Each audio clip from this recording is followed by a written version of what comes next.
Naked's what I call my way of cooking. What I cook in the restaurant isn't what I cook at home. Cooking's got to be a laugh. It's got to be simple, it's got to be tasty, it's got to be fun. I suppose you could say it's stripping down the recipes to its bare essentials. No way, it's not me, it's the food.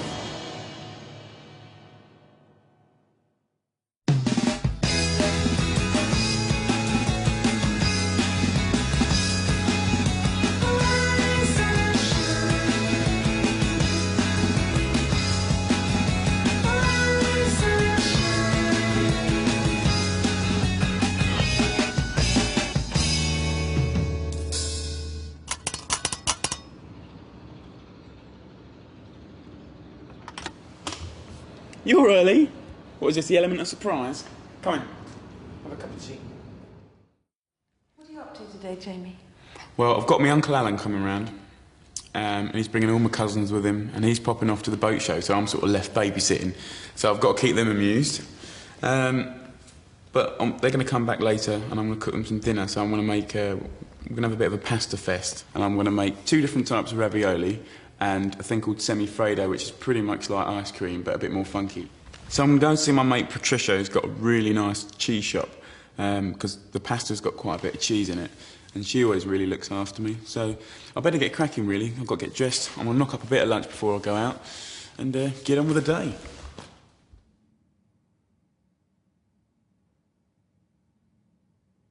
Right, I'm going to make this really fantastic spaghetti dish. It's like a real good munchy kind of lunchy, snacky kind of thing. Let me show you how to do it. I'm going to make the pan grattato, and we're going to sprinkle it on top of the pasta afterwards, and it's going to give it a really, really pucker texture.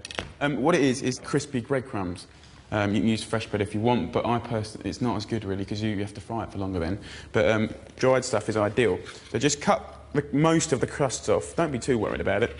You can rip it up, chop it up, do what you like, but I'm just going to whiz it in here. Just pulse this, right? And get some olive oil and give it like a 4 or 5 second lug. About 4 tablespoons. Oil's getting hot. A couple of cloves of garlic just to flavour the oil. By the time they're coloured, we'll be ready to put our breadcrumbs in. So anyway, we need some thyme, yeah? You can get it everywhere. Just pick it at the end here. Right, and just whoop, down like that, and it's really tasty. You know, it's a really kind of earthy kind of herb. It doesn't matter what you do with thyme, if you put it into oil, it always spits, so be careful, but it's not the end of the world. Right, now these are in, put your breadcrumbs in, stir them about a bit, and this is really quick, this takes about a minute to get really crispy. You can see all that's getting nice and golden now. I'd say this is just about perfect. The littler bits are dead crispy, and the bigger bits are quite chewy, and that's a nice thing. That gives character. So that's hot. Leave that to cool down. Right. So what I need to do now is I'm going to cook the pasta and make the sauce. Water's boiling. Right. For this sauce, I'm going to show you how simple it is. All it is anchovies. I've got some dried chilies here, a lemon, and what else do we need? And we need garlic. A couple of tablespoons of olive oil. Put your garlic in and just fry off the garlic, not until brown or anything, but just so it softens up. These particular chilies are just fresh ones that I've dried at home, and they're not really that strong.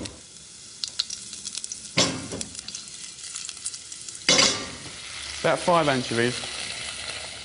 Jiggle it around a bit. And then all you do is just get a nice lemon. I'll take most of the pips out. I'll just hold it over. Funny enough, it's the lemon that makes it work. Because I never liked anchovies, but when they melt away, they don't really taste like that. And you get that lovely heat from the chilli. So let's just check this pasta again. Yeah, it looks pretty well. Perfect. Right, so I'm going to drain this,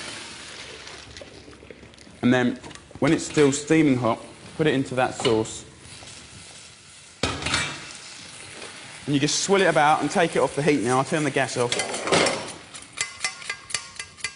And like that's all coated in like all the sauce, it's shiny and it's just really tasty. So just whack it in a bowl. No mucking about, scrape out all the juice. Get all these crispy bits. And just look at that. Ooh.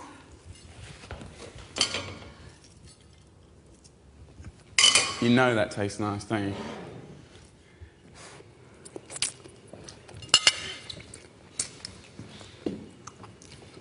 What are you laughing at?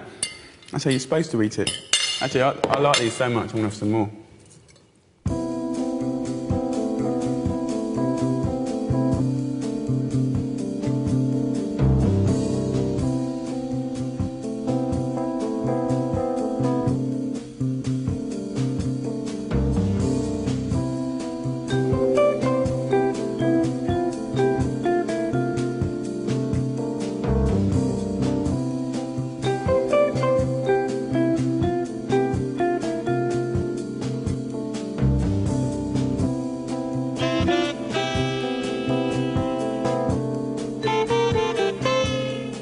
And in cooking it won't be lost. Oh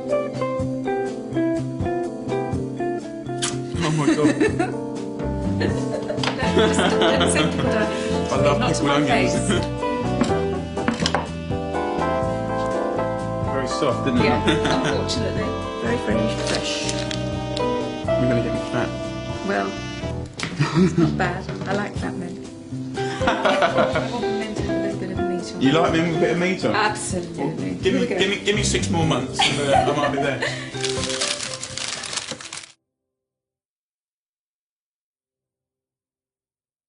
This is strong white flour.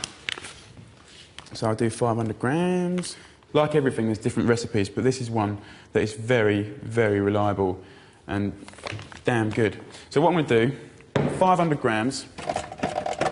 You can make this by hand in a bowl. It's just as easy.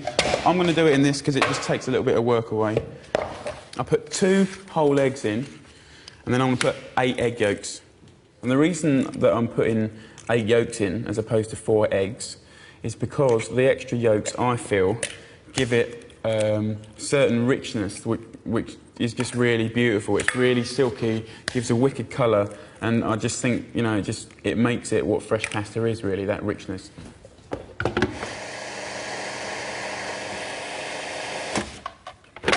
Right, so basically, just going to turn it out. It doesn't look much like pasta now. It looks like broken up Dexter biscuits. Yeah, but then you squeeze it, and then you start to work it. And now you just put all your weight into it, and just keep doing this, and it will come together as quite a dry dough. Keep giving it some until it goes smooth and silky. So that's done, really. So just wrap it up, push it out, and put it in the fridge for about half an hour. Let it rest, and then we can carry on. Right, so the pasta's had about half an hour to rest. It's softened up a little bit. It's going to be a lot more pliable now because it's relaxed. Make sure you've got a nice clean surface. I mean, you only need about that much space, but I'm lucky I've got a bit longer. And you need one of these machines, and they're about 20 quid, and you can get them absolutely everywhere. It's like a mangle, but they've got little notches here, yeah, that go up and down, and that gets thinner and fatter. So look at that lovely dough. Right, we're going to divide this by 4, and basically put 3 back, because we don't want these to get dry, and it's nice and soft, and if the air gets to that, it will form a skin, and that'll be horrible to roll out then. So just wrap those up, and with this one, you just want to, with your hand or a rolling pin if you want, just kind of level it out a little bit, and then it's going to be really easy to sort of put through the machine without too much grief. Put it on its thickest setting, and we just run it through quite slowly on the first time. See? So now we'll start working down one by one. Some people find it easier if you dust it. I'm not a great lover of dusting it too much, but if you just do a little bit and then... What does that do for it then? Well, it just some people put loads on, but I just put it on and wipe off the excess, and it just stops it from sticking to this, and then when it comes out of this end and it gathers up, stops it from sticking at that end as well. All right, so if I leave it now, it's getting a bit thinner, and it's kind of building up here. So you want to kind of pull it in a bit there and flatten it out, give it a little bit of tension. And you're going to get a little bit there, see it's pulling in a bit there, so just pull it in this bit. And there you go, lovely. This is done basically now. Normally I'd make the ravioli straight away now, but you know, if time's not on your side, then make it now in the morning, and you know, I can do my fillings a little bit later. And if you layer this up quite tightly, like this on a plate, a little bit of flour, and cling film it tightly so the air doesn't get to it, it will probably keep in the fridge for a couple of hours really well. I always make this amount, even if I'm just making it for myself, because even if you're only using a little bit, you can make some more pasta, and I've got it like dried up there, you know, just tagliatelle, pappardelle, whatever you want.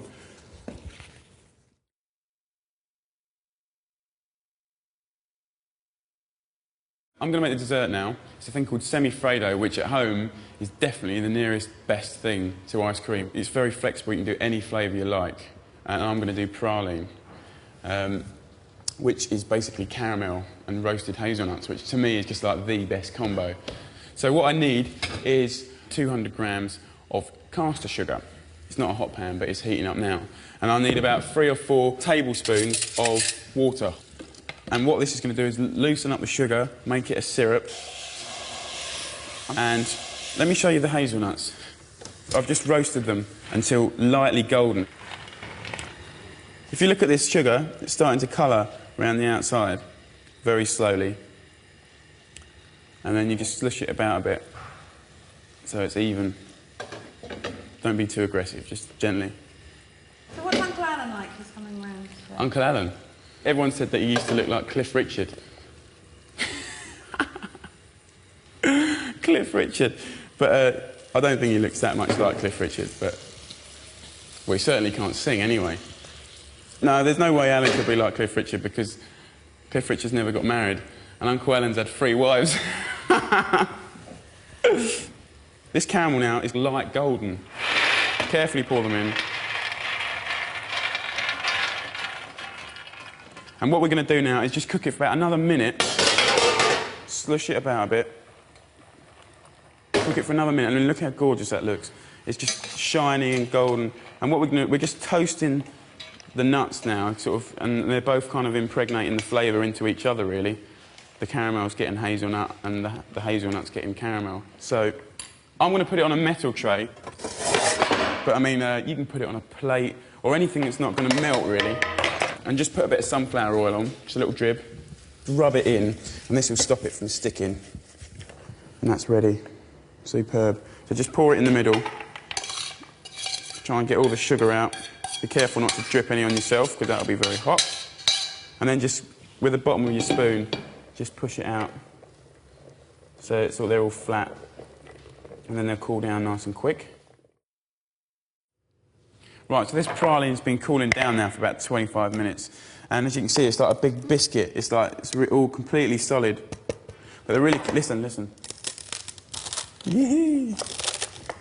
And now that's the nice thing about the metal, actually, they're a little bit flexible, which means you can kind of cheers. Just whack it in here and like pulse it.